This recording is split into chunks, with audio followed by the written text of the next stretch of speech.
TWR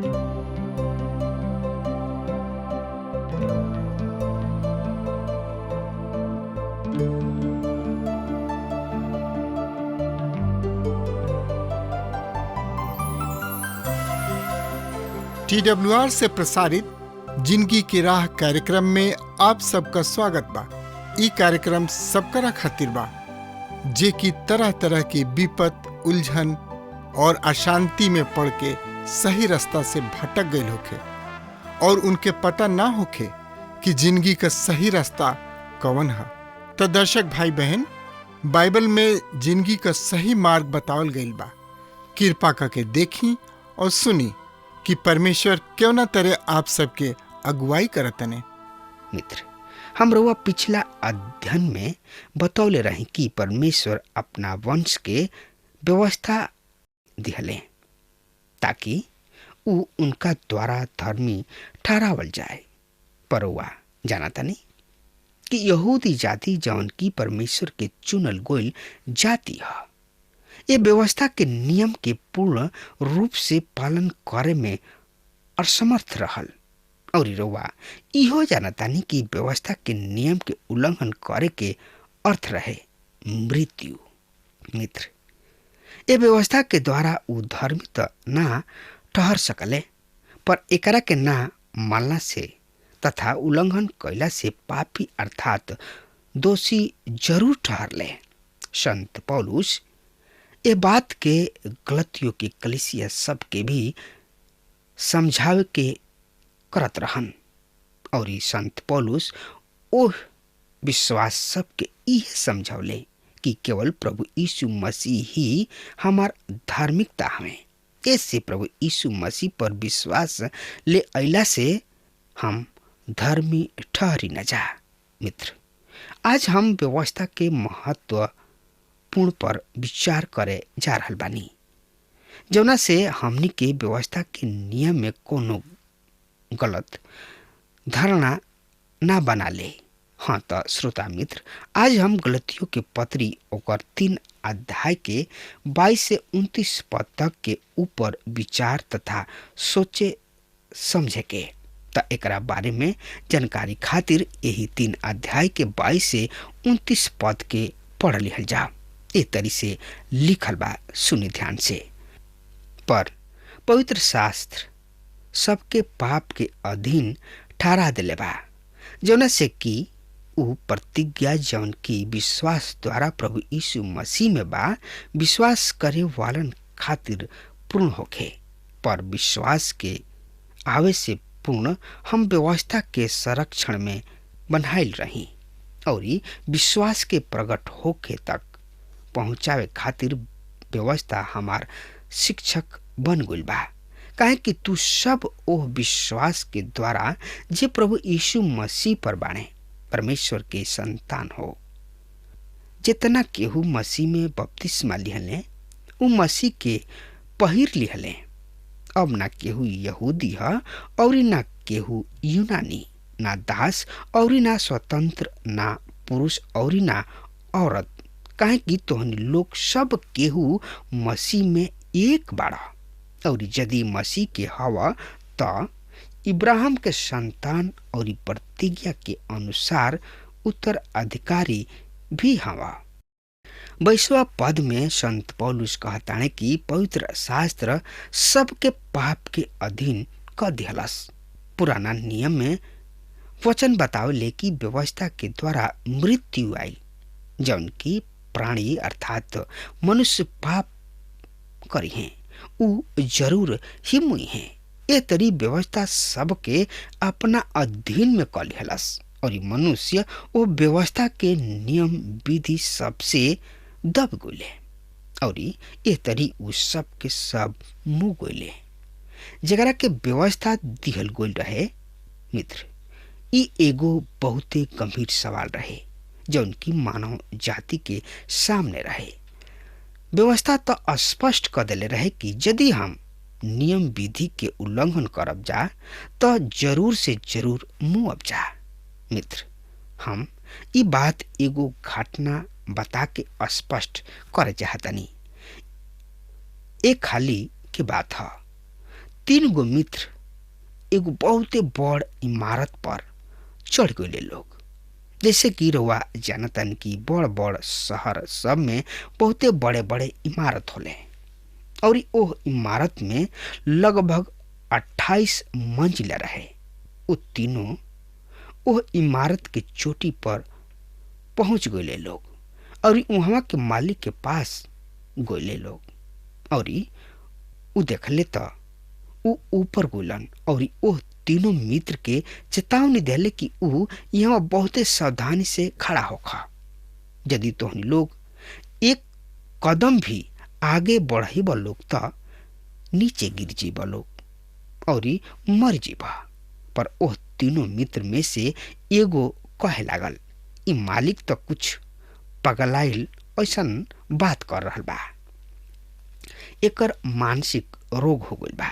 अर्थात उनका कहे के मतलब ई रहे कि ई थोड़ा सा सन की है। यही तरी लोगन के डरावत रहेला। पर हम ई विश्वास नहीं की करत कि हम ये इमारत के मुड़ेर से नीचे गोड़ राखब तो मुँह जाइब, यानी कि ओकरा मन में कोनो भय ना रहे, कोनो डर ना रहे।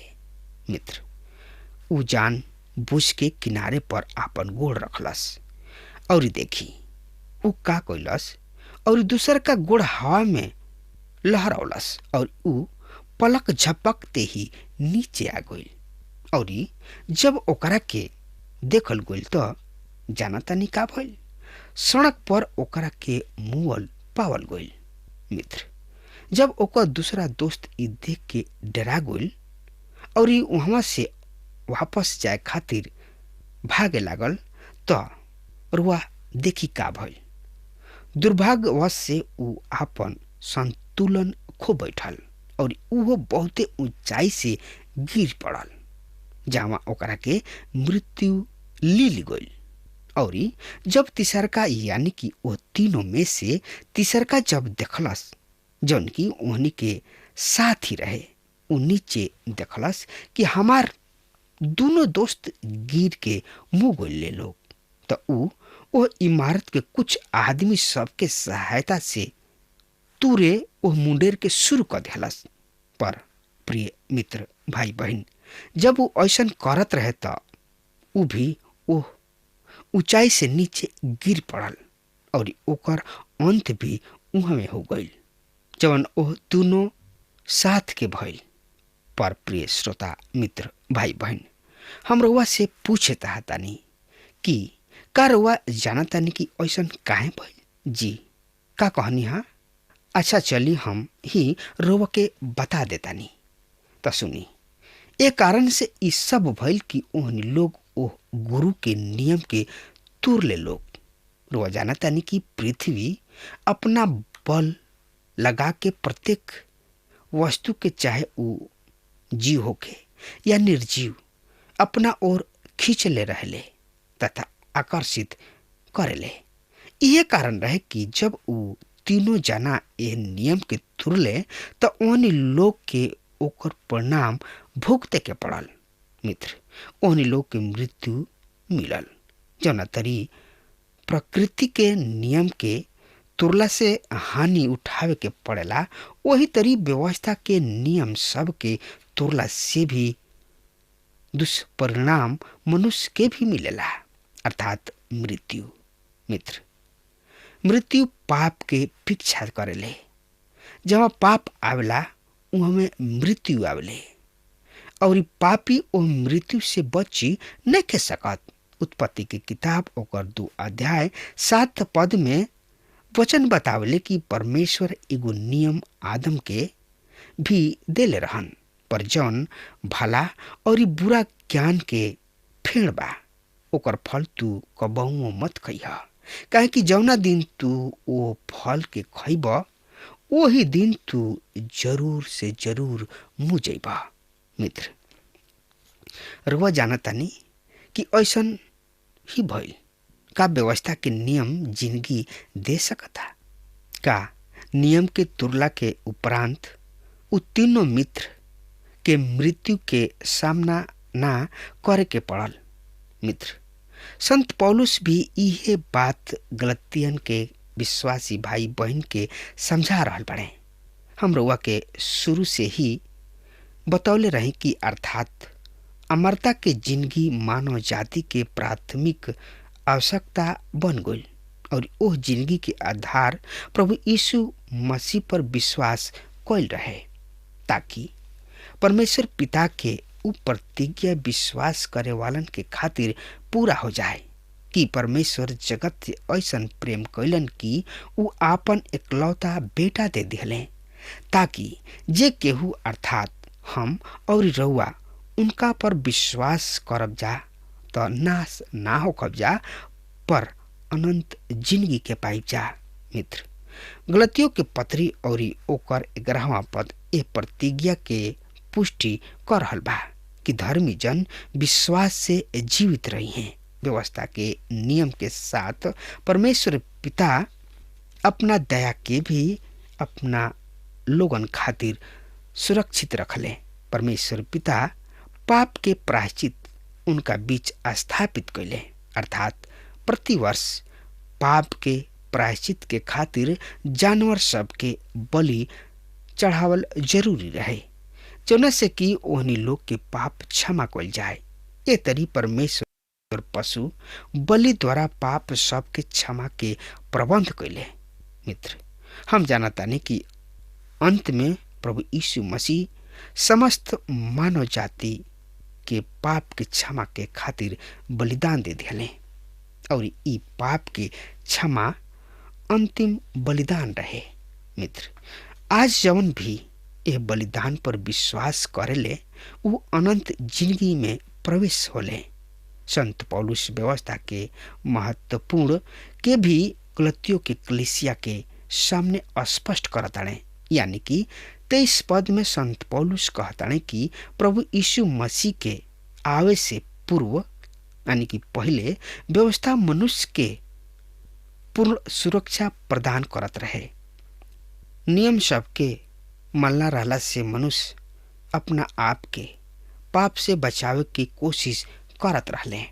मित्र, दूसरा शब्द में यह पद के हम एक तरी से समझ सकतानी जा कि परमेश्वर पिता अपना चुनल जाति से आशीष प्रेम रखत रहन और हमरा स्वर्गीय पिता ई व्यवस्था यही कारण अपना लोगन के दिहले, ताकि वो सब ये व्यवस्था के नियम के अनुसार अपन जिंदगी बितावे लोग और तमाम बुरा बुरा बात के करे से अपना आप के बचावे लोग। प्रिय मित्र, ये तरी परमेश्वर पिता अपना लोगन के चारों ओर व्यवस्था के एगो बाड़ा लगा दिले। रउआ खुद भली भांति जानतानी कि बाड़ा के का अर्थ होला। चरवाहा अपना जानवर सबके बाड़ा में रखेला, जौन से कि दुश्मन अंदर प्रवेश ना कर पावे और ओकर जानवर पूरा तरी से सुरक्षित रहे। मित्र, ये तरी से परमेश्वर पिता इस्राएल जाति के पूर्ण सुरक्षा खातिर एगो बाड़ा ओहनी के चारों ओर लगौले और उ बाड़ा रहे व्यवस्था। तो हम शिक्षक अर्थात व्यवस्था के अधीन न रहनी जा, हमनी के विश्वास द्वारा व्यवस्था के बंधन से मुक्त हो गइल बनी जा। शिक्षक शब्द यूनानी भाषा के पाइडा गोगस शब्द के हिंदी रूपांतर है। एकर अर्थ स्कूल अर्थात पाठशाला के अध्यापक से कदापि नहीं खे। शिक्षक एगो बहुत सुघर शब्द है, पर पौलुस के समय में एकर अर्थ कुछ अलग बा। संत पौलुस के समय में एकर अर्थ रोमी परिवार के ओ सेवक या दास जौन की ओ परिवार के एगो अंश होत रहे। उस समय में लगभग आधा रोमी साम्राज्य गुलाम रहे। कुलीन परिवार सब में राजभवन के सैनिक या रोमी साम्राज्य के धनवान आदमी के घर के बच्चा सबके देखभाल करे के कार्य दास अर्थात सेवक लोग करत रहन। उ बालक सेवक के हाथ में सौंप दिहल जात रहे, जे बालक के ओह परिवार के स्तर के अनुसार तैयार करत रहन। प्रिय मित्र, आज भी हमनी के देश में कतहीं कतहीं ये सब प्रथा देखे के मिलेला। उदास ओहनी के कपड़ा बदलेलन और ओहनी के नहवावे धोआवेलन, ओकर नाक मुंह कान साफ करेलन, ओहनी के चले और बोले सिखावेला लोग। जब ई छोट लइका बच्चा बड़ हो जाले और स्कूल में जाए के उम्र हो जाला त ई दास ही ओ बालक के फजरे उठा के तैयार करावेलन और अंगुरी पकड़ के स्कूल ले जाले। ये तरी ई शिक्षक के नाम पाइडा गोगस पड़ल। पाइडा के अर्थ पैदल और गोगस के अर्थ मार्ग दर्शावल, यानी कि राह दर्शावल, राह बतावल। और एकर अर्थ भइल कि शिक्षक उ आदमी रहन जौन की बालक के हाथ पकड़ के स्कूल ले जाइल करत रहन और स्कूल अध्यापक के हाथ में सौंप देत रहन। ई दास या सेवक ओ बालक के यही सीमित उम्र में तक ही शिक्षा देवे के जोग रहन। ओ निश्चित उम्र के पश्चात उ ओकरा के स्कूल ले जाइल करत रहन। अब संत पौलुस यहाँ उ बात बतावे चाहतने और बात उ इह की व्यवस्था हमार शिक्षक हमें। व्यवस्था कहले छोट बालक हम अब एकरा से अधिक कुछ नहीं कर सकत और उ कहले कि हम ई बता सकतानी कि तोहार मुंह गंदा बा पर ओकरा के साफ नहीं कर सकत। अब हम बता सकतानी कि तू पापी हवा पर हम तोहरा पाप मिटा नहीं सकत। और ई व्यवस्था कहले हम तोरा के मसीह के क्रूस के ओर ले आवतानी, तू भटकल पापी हवा, तोरा एगो मुक्ति दाता के आवश्यकता बा। श्रोता मित्र भाई बहन, ए तरीके व्यवस्था के उद्देश्य पापी मानव के प्रभु यीशु मसीह के निकट ले आवे के बा। काहे की व्यवस्था प्रमाणित करेले कि मनुष्य पापी है और ई प्रभु यीशु मसीह ओ पापी मानव के ओकरा पाप से क्षमा तथा दोष की भावना से मुक्ति प्रदान कह के परमेश्वर के संतान होके के अधिकार प्रदान करलन। मित्र, जरा रुआ अपना हृदय से शांति से जाके पूछी कि का रुआ परमेश्वर के सब नियम के निष्ठा के साथ पालन करी ना।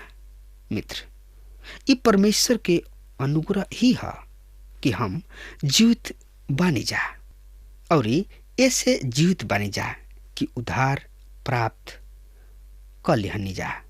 संत पौलुस ए अध्याय के अंतिम पद में तथा चौथा अध्याय के पहला खंड में वह विशेष लाभ के विषय में बतावत हड़े जौन की हमरा मसीह पर विश्वास कैला के द्वारा होला। ई उ लाभ है जौन की हमनी के व्यवस्था के पालन कैला के द्वारा प्राप्त ना होला। व्यवस्था कोनो पापी के परमेश्वर के संतान होके के अधिकार कबहुओ ना देले, पर मसीह यीशु विश्वासी जन के खातिर ई कार्य करलन।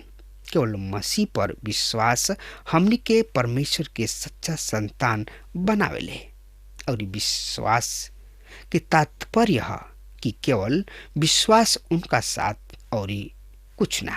मित्र, याद राखी केहू भी रुआ के संतान होके के अधिकार नहीं के दे सकत। रुआ कोनो तरी भी ए अधिकार के प्राप्त नहीं कर सकत, चाहे रुआ केहू काहे ना होखी। राउर कुल, राउर धन, राउर पूर्वज, राउर संपत्ति, राउर वंश रुआ के परमेश्वर के संतान होके के अधिकार नहीं के दिला सकत, पर केवल छोट सा निर्बल तथा कमजोर विश्वास राउर परमेश्वर के संतान होके के हक दिला सकता। रुआ हमरा साथ एकरा बारे में जानकारी खातिर अपन पवित्र शास्त्र बाइबल निकाल ली। हाँ, तो ओकरा में देखी यूहन्ना रचित सुसमाचार 1 अध्याय 12 और 13 पद इस तरी से बता रहा बा। सुन ध्यान से। पर जितना उनका के ग्रहण कइल उनका के ऊ परमेश्वर संतान होके के अधिकार दिले, अर्थात जे उनका पर विश्वास कइल ऊ ना तो खून से, ना शरीर के इच्छा से और ना मनुष्य के इच्छा से, पर परमेश्वर से पैदा भइल बाणे। प्रिय मित्र, पुराना नियम में परमेश्वर सब इस्राएली प्रजा के आपन बेटा कह के संबोधित कैले, पर व्यक्तिगत रूप से केहू के बेटा होके के अधिकार ना दिले। यहाँ तक कि पुराना नियम के महान आदमी मूसा के भी ई अधिकार प्राप्त ना भइल, नहीं रहे। यहोशू की किताब ओकर पहला अध्याय के 2 पद में परमेश्वर हमार सेवक मूसा के नाम से संबोधित कैले। राजा दाऊद के ऊ आपन सेवक कह रहल बाड़े। पहला राजा ओकर 11वां अध्याय के 38 पद में हमार सेवक दाऊद, आज के विद्वान और महापुरुष लोग ई कह के बहकावलन की सब मानव जाति परमेश्वर के संतान ह।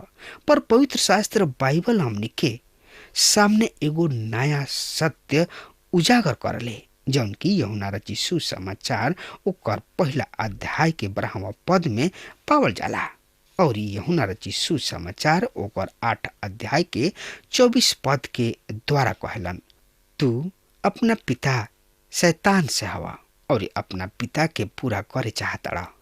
उनका पिता के का विशेषता? वो शुरू से ही हत्यारा ह, सत्य पर स्थिर न रहल, काहे कि सत्य उनका में है ये नइखे। उ स्वभाव से ही झूठ बोलेला, काहे कि उ झूठा और झूठ के बाप ह। प्रिय मित्र, ये शैतान रऊ के भी धोखा दे सकता।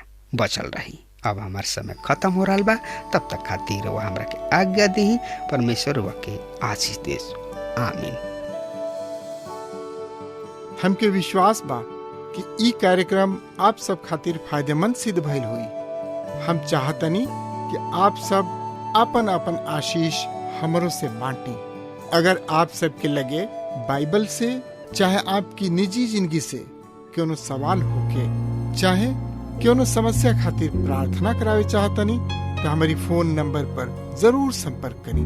परमेश्वर आप सबके बहुत आशीष प्रदान करें और आज का दिन आप खातिर सुखद बनावे।